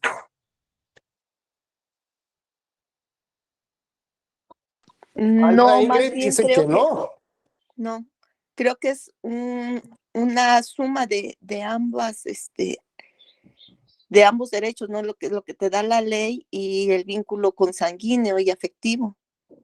Bueno, para los romanos esto se llamaba filiación. Y estas cosas que no podemos nosotros definir ni expresar con claridad es la filiación. La filiación pues es esto de sentirme hijo, ¿no? Pero de sentirme hijo no solamente es porque soy hijo de él. Bastaba con que en el derecho romano alguien pusiera la mano sobre tu cabeza y te dijera, este es mi hijo, ¿eh? Este es mi hijo. Y se le daba trato de hijo solamente porque el pater familias, el padre de la familia, él lo reconocía porque le caía bien el chamaco, era muy divertido. Bueno, es como mi hijo. Y ya formaba parte de su clan, de su grupo, con todos los derechos y beneficios que tuviera. O por ejemplo, el hijo bastardo, ¿no? Le decían así, el hijo bastardo. Luego ya lo reconocía, yo te pongo aquí con el aceitito, ya te reconozco para todos los derechos de apellido que sea, ¿no? Como tal. Entonces, fíjense cómo el reconocimiento, ¿no? Y sobre todo, no solamente es el reconocimiento textual o verbal, que era un formalismo que se exigía en una época histórica del derecho, sino también que tuvieras una vida, ¿no?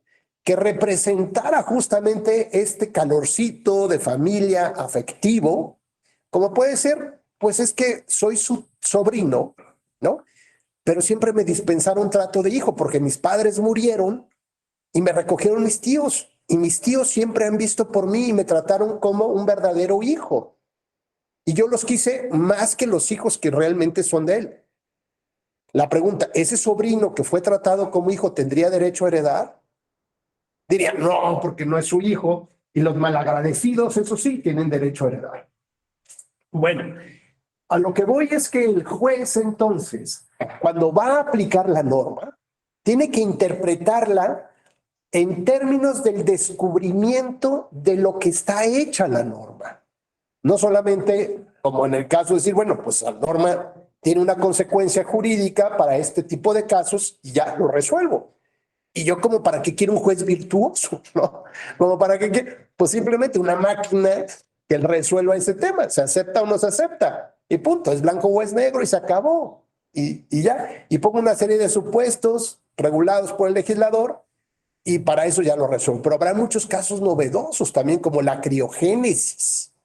Como qué tal si yo dejé mi ADN en criogénesis, congelado, para que después de que yo muera y cuando me puedan clonar, vuelvan a clonar a un Rubencito, ¿no? Y entonces ese Rubencito tendría los derechos de él. Pues es que ya no lo sé, porque entonces ya estoy tirando el hilo muy lejos y el juez Hércules ya no alcanza a ver hasta allá. ¿Cuál va a ser la nueva, digamos, con las nuevas tecnologías, con el avance de la ciencia, hasta dónde va a llegar? Imagínense si clonamos a alguien, ¿no? Y pues pues yo no sé si eso funcione o no funcione en el nuevo campo del derecho y en la vida, ¿no? Y en la sociedad, cómo interactuamos. Lo cierto es que la argumentación jurídica Decíamos, lo que nos ayuda no solamente es a entender, bueno, luego les platico déjenme avanzarles un poco.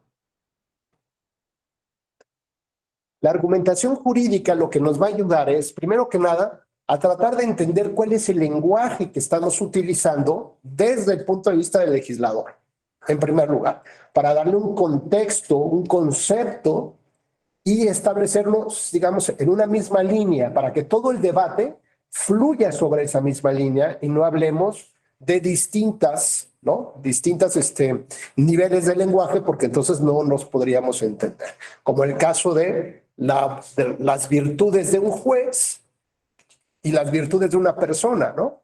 O sea, un buen juez es un buen juez porque hace buenas sentencias, o un buen juez es porque moralmente es adecuada su vida en términos, pero es un pésimo, resuelve pésimo los casos, ¿no? Es una excelente persona, ¿no? Pero como juez, pues la verdad, dista mucho de que sea un gran juez con habilidades y tal cosa.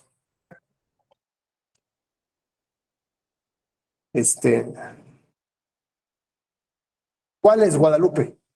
Ya me distraje aquí. ¿Cuáles presentaciones necesitas?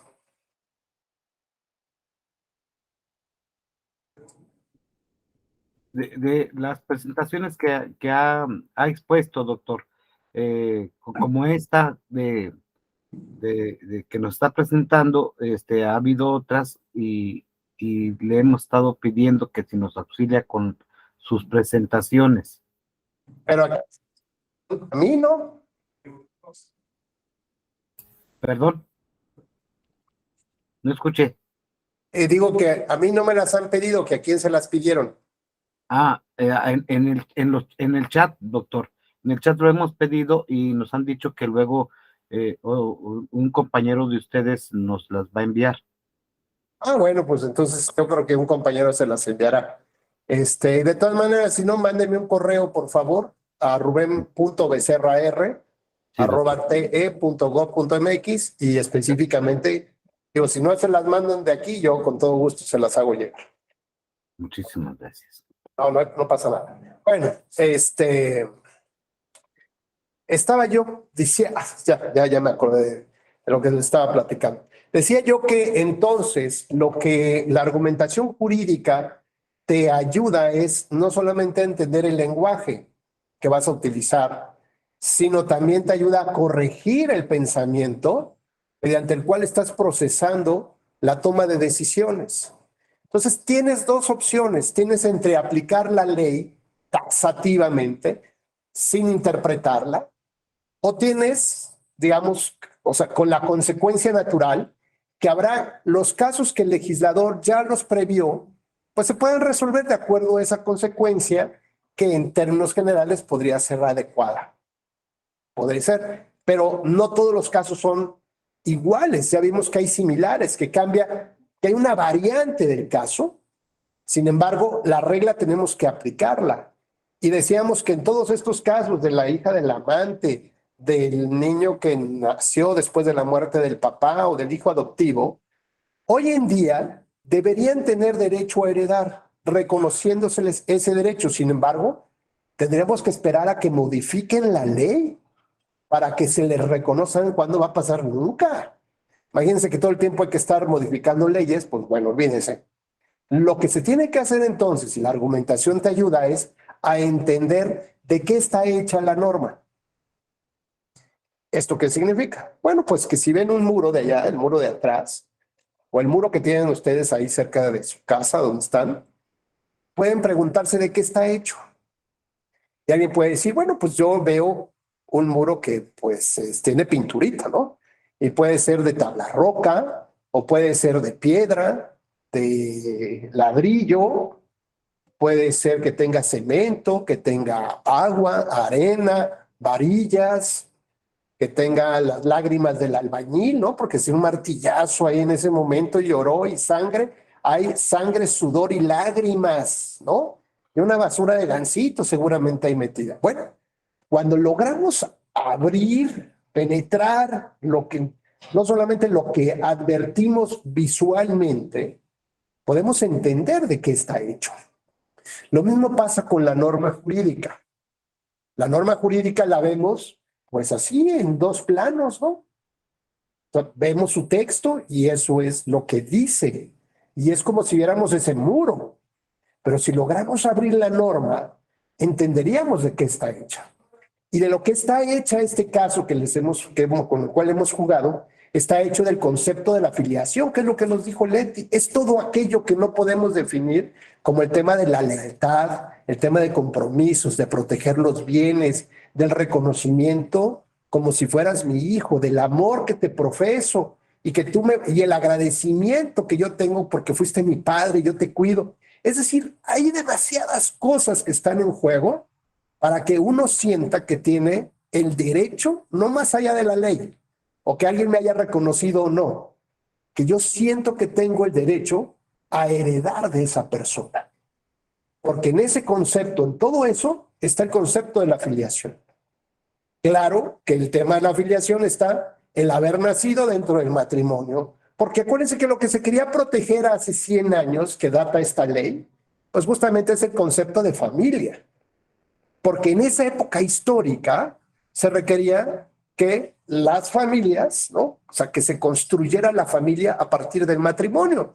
Porque pues traíamos una visión muy a lo mejor religiosa, muy conservadora, donde necesitábamos los registros y que no se anduvieran desperdigando hijos por todos lados, ¿no? Y que pues se iba uno ahí con el rancho y agarraba ahí con las muchachas y luego se iba a otro lado y otro lado. Entonces era un desperdigadero de hijos. A ver, cásate, ten tu familia y los bienes de esa familia que tú creas, bueno, van a ser para esa familia. Es decir, había otro contexto social, cultural en aquellas épocas en la que surgió esta ley. Pero esto ya cambió. Entonces, lo que a nosotros nos corresponde como aplicadores del derecho es abrir el muro, adentrarnos a esta experiencia y ver de qué está hecho el muro, de qué está hecha la norma jurídica. Y esta norma jurídica está hecha de la filiación. Luego, entonces, todo lo que implica la filiación, tengo que extraerla, ¿no? Sacarla, como el de la serie esta, que estuvo padrísima del Demo Gordon, ¿cómo se llamaba? El de Stranger Things, si no la han visto se la recomiendo mucho, ¿no? El niño estaba dentro del muro prácticamente, ¿no? De otro mundo estaba ahí el niño. Y había que extraerlo, sacarlo de ahí. Bueno, estos elementos de la norma están en el otro mundo. Y lo que tenemos que hacer es jalarlos y extraerlos y visibilizarlos. De esta manera nos daremos cuenta si lo que visibilizó el legislador todavía funciona ahí como los elementos relevantes o ya no. A lo mejor los extremos que dice el legislador que tengo que utilizar para ver si mi caso encuadran en esos, pues a lo mejor hoy ya no son relevantes. Y entonces vamos a utilizar el mecanismo, digamos, esta es una herramienta de argumentación jurídica de Stephen Toulmin. Stephen Toulmin, aunque no era un abogado, pero era un estudioso de la manera como pensaban y razonaban o cómo razonaban los jueces para tomar decisiones. Se pensaban a lo mejor que eran personas tocadas por la mano de Dios, con un chip especial, un ADN especial. O sea, ¿qué comían las personas para llegar a ser jueces? Porque no cualquiera podía ser un juez con esta serie de virtudes, ¿no? Entonces, seguramente requiere una alimentación especial. Algo en su vida tiene que ver para que una persona sea un adecuado juez moral, ético y en habilidades. Entonces, Stephen Toulmin se dio cuenta que, pues, diseccionando el cerebro, seguramente se robó el cerebro de algunos jueces, lo abrió para ver si había algo especial en su cerebro, ¿no? El peso, el color, el olor, no sé, algo. Y se dio cuenta que los cerebros eran igualitos a las de las demás personas. Entonces dijo, no puede ser que esté aquí. Tiene que ser la manera como se procesa la información. Así que creó una receta para que cualquier persona, sea buena o mala, pudiera ser un buen juez en el tema del desarrollo del raciocinio y de la toma de decisiones. Con lo cual, cualquier ciudadano puede hacer sus exámenes, llegar a ser un buen juez, siguiendo modelos de corrección de pensamiento.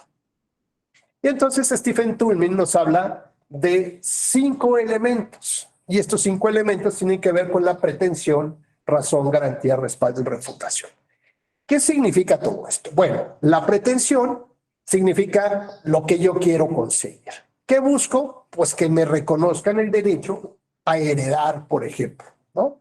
Incluso se puede identificar con el concepto típico de la práctica procesal. La pretensión es, de acuerdo al maestro Cipriano Gómez Lara, es un querer, una voluntad, una intención exteriorizada para someter un interés ajeno al mío propio. Este elemento del argumento responde a la pregunta o a una hipótesis. ¿Qué quiere? ¿Qué quiere la nena? ¿Qué le pasa a la nena? Bueno, pues eso, lo que ella quiera o lo que él quiera, esa es la pretensión. Quiero que se anulen las elecciones. Quiero que me den el derecho de ser candidato. Quiero que lo que ustedes quieran, esa es su pretensión. Y hasta arriba la pretensión.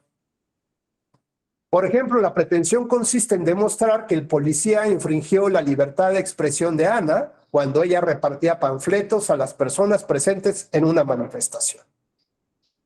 Luego tenemos las razones.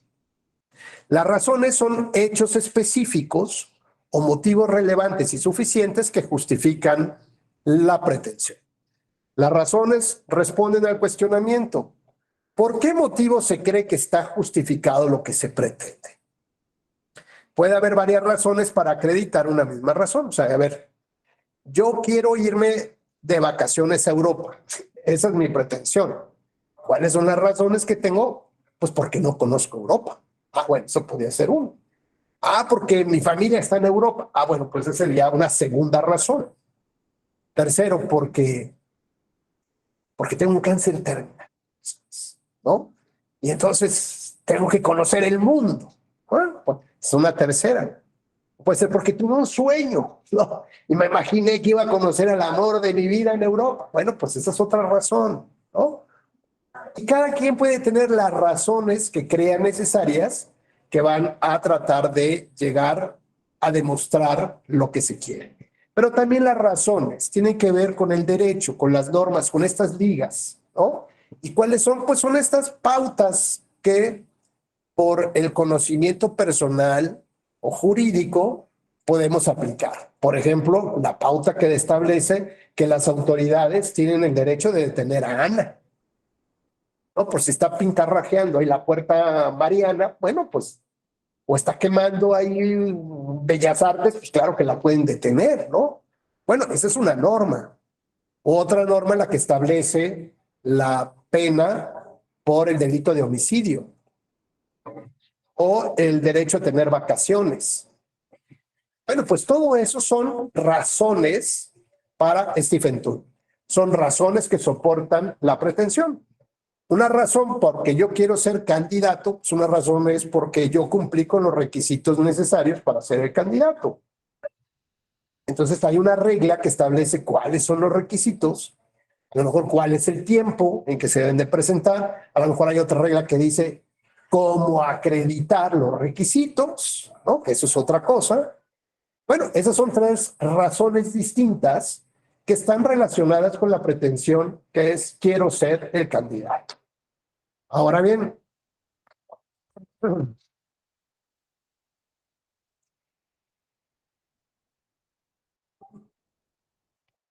por ejemplo, ya vamos construyendo, a lo mejor no se ve bien, pero se las voy a pasar para que la tengan ustedes.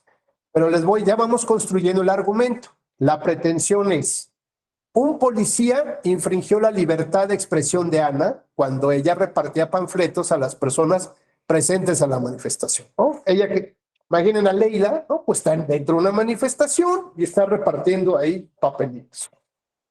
Y la detienen. Entonces, esa detención implica no solamente, o por ejemplo, que le quitaran los papeles, ¿no? Pues es una violación a su libertad de expresión. Y ella se expresa así, entregando papeles en contra de un gobierno autoritario, por ejemplo. Bueno, razón 1 Porque todo acto de censura contra una persona que se manifiesta libre y pacíficamente constituye una violación a la libertad de expresión. Tenemos la primera regla. ¿Por qué un policía me puede quitar eso? No me lo debió de quitar. ¿Por qué? Me está censurando. Y la censura constituye una violación a la libertad de expresión. La razón 2, porque la libertad de expresión es un derecho que incluye la facultad para recibir y transmitir información cierta y veraz. Parte de la libertad de expresión y así también establecida. Tercero, porque los policías no tienen facultades para reprimir a quien, como Ana, se manifiesta pacíficamente. Entonces, fíjense, ya tenemos 3 razones jurídicas que soportan nuestra pretensión. Vamos construyendo el argumento. Ahí vamos apenas pretensión y razones. Ahora vamos a entrar a la garantía. La garantía son elementos que apoyan cada una de las razones y demuestran la conexión entre esta y la pretensión. Acreditan el porqué y el cómo de cada razón. Pueden ser reglas de la experiencia, normas, principios jurídicos, leyes de la naturaleza, que se expresan a través de enunciados hipotéticos. Por ejemplo, ya tenemos, la pretensión es: un policía infringió la libertad de expresión de Ana cuando ella repartía panfletos entre personas presentes en una manifestación. La razón número 1, todo acto de censura contra una persona que se manifiesta pacífica y libremente es una violación a la libertad de expresión. Hasta ahí vamos, pretensión y razón. Ahora vamos a establecer la garantía en términos del argumento, la construcción de argumentos de Stephen Thurn. Garantía 1. Decíamos, son máximas de experiencia, es conocimiento jurídico, por ejemplo, y nos dice, ¿qué es la censura? Sí, como estamos utilizando palabras o vocablos técnicos, como libertad de expresión o censura, por ejemplo, ahora las garantías implican explicar los vocablos. La censura es un acto de represión ilegal que consiste en impedir que una persona haga o deje de hacer algo para expresarse sin un motivo justificado conforme a derecho. Una garantía 2. La censura se actualiza cuando una persona que se manifiesta es reprimida por las autoridades sin un motivo justificado y no estar previsto en la ley. Es decir, damos un conocimiento personal del por qué creemos que la censura es un acto que violenta la libertad de expresión. Ya sea un conocimiento personal, conocimiento jurídico, jurisprudencia o algún estándar internacional. Ahora nos vamos al respaldo. El respaldo o soporte son pueden ser elementos de prueba que sustentan a su vez la garantía y solo se hacen evidentes cuando ésta se pone o se puede poner en cuestión. Por ejemplo, tenemos la pretensión, ya sabemos. El policía infringió la libertad de expresión de Ana cuando repartía panfletos pacífica y libremente a las personas en la manifestación. Razón 1, porque la censura contra una persona que se manifiesta libre y pacíficamente constituye una violación a la libertad de expresión. Su garantía.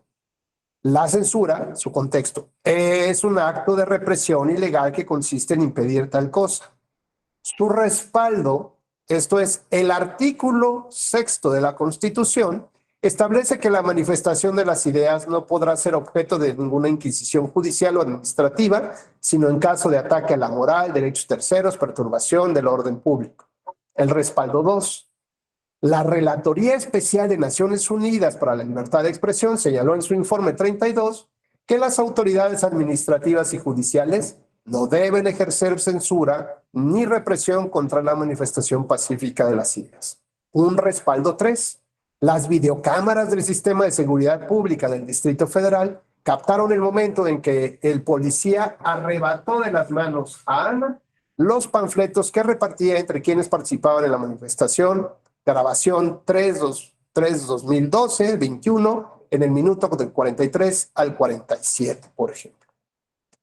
Para estructurar el argumento se une la pretensión y la razón a través de la garantía, es decir, es el puenteo, asignando para ello también un cualificador modal, un conector como presumiblemente, posiblemente, que de alguna manera revela el grado de fuerza o certeza que tiene el argumento, ¿no? Entonces ponemos el modificador o el cualificador modal, unimos pretensión y la razón. Entonces podemos decir, un policía infringió la libertad de expresión de Ana cuando repartía panfletos a las personas presentes en la manifestación, presumiblemente o posiblemente, ¿no? Tenemos que establecer una cualificación.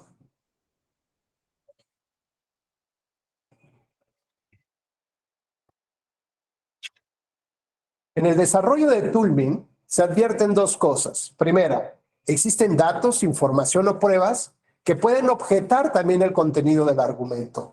A esto se le denomina reserva o condiciones de refutación, que es el último elemento, y sirven para verificar la falsedad de las afirmaciones. Segunda, que las razones constituyen a su vez pretensiones para un nuevo argumento.